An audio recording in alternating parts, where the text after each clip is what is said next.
तापमान -135 degree Celsius है। जैसा कि आप देख ही सकते हैं कि यह तुरंत आइस क्रिस्टल्स में बदल जाता है। इस क्षेत्र में आज तक का सबसे कम तापमान -71.2 डिग्री सेल्सियस रहा है। ऐसा लगता है जैसे ये जगह किसी दूसरे प्लेनेट का हो। बाहर रखा गया केला कुछ ही मिनटों के अंदर एक हथौड़े में बदल सकता है। यहाँ पर लोग मेटल फ्रेम के चश्मे नहीं पहन सकते हैं क्योंकि मेटल उनकी त्वचा से चिपक सकता है और जब वे अपने चश्मे को निकालने जाएंगे तो उनका मांस बाहर आ सकता है। यह मांस का एक टुकड़ा है जो बिल्कुल इंसानी मांस जैसा दिखाई देता है। आइए इसे मेटल से छूकर देखते हैं कि क्या होता है।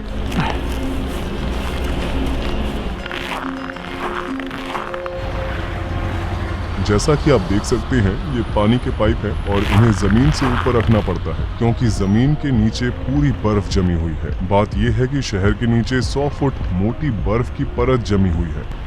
देखिए ये नदी पूरी तरह से जम चुकी है। सोवियत युग के दौरान स्टालिन के विचारों का विरोध करने वाले लोगों को सखा रिपब्लिक में निर्वासित कर दिया जाता था। उसमें पॉलिटिशियन, व्यापारी आदि शामिल थे। असल में आज याकुत्स्क में रहने वाले कुछ लोग उनके पोते पोती हैं, इसलिए यह निर्वासन की जगह हुआ करती थी। आज इस शहर में लोग एक आम जीवन जी रहे हैं। हम इस जीवन को बर्फ का नरक, आइस हेल कह सकते हैं। यह मनुष्यों की सीमाओं के पार है। चाहे हम जो कुछ भी क्यों न पहन ले, कोई भी चीज हमारे शरीर को गर्म रखने के लिए पर्याप्त नहीं है। अगर आपके पास कार है तो आपको यहाँ बहुत दिक्कत हो सकती है। यहाँ पर सर्दियाँ 6 से 7 महीनों तक चलती है और उस समय आप अपनी कार को बिल्कुल भी नहीं चला सकते हैं। अगर आप फिर भी इसे चलाना चाहते हैं तो आप अपनी गाड़ी का इंजन बंद नहीं रख पाएंगे। उदाहरण के तौर पर आप यहाँ देख सकते हैं कि कार का इंजन चालू है, लेकिन फिर भी ये खाली अंदर है। कोई भी ऐसा यहाँ पर सेट होता है, इंजन भी चालू नहीं किया जाए, ये पूरी तरह से बात कर रहा है, ये पूरी तरह से बात कर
मिनट के अंदर ठीक करना होता है, नहीं तो मिनटों के अंदर इंजन ऑयल जम जाएगा। अगर लोग इन इलाकों में बिना किसी फोन सिग्नल के फंस जाते हैं तो उनके पास कुछ ही घंटों के अंदर जमकर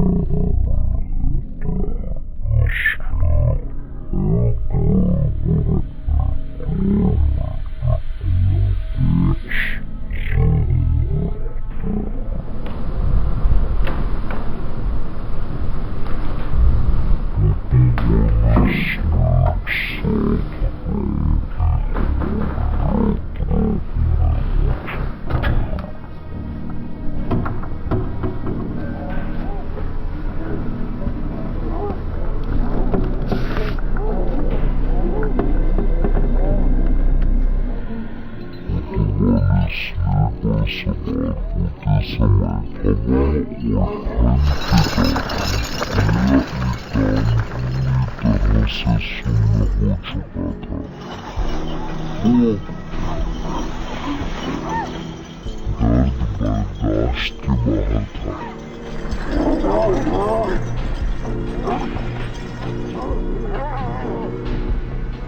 मारिया ने हमें अपने गांव के घर में बुलाया और अब हम इन रहस्यमय याकूतियों के बारे में और भी जानेंगे। कि आप देख सकते हैं ये लगभग मेरी उंगली जितना मोटा हो गया है। मेरे छूने पर भी मैं अपने कानों को महसूस नहीं कर पा रहा हूँ। ये सुन्न हो चुके हैं। मेरे दूसरे कान को देखो, ये बहुत पतला है। यहाँ पर पाए जाने वाले घोड़े सामान्य घोड़ों की तुलना में काफी छोटे होते हैं। उनका शरीर ही इस तरह का बना हुआ है। ये उन्हें गर्म रहने में मदद करता है। जितना कम सतही भाग उतनी कम परेशानी। उन्होंने हमें अपने कपड़े दिए और हमने उन्हें पहन लिया।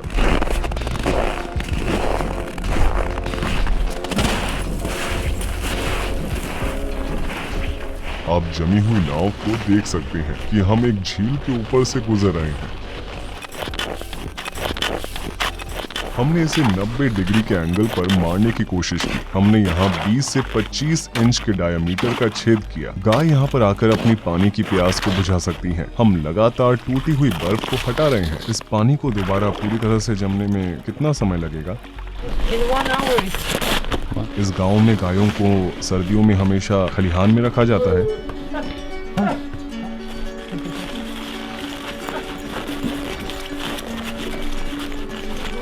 क्या उन्हें ठंड नहीं लगती?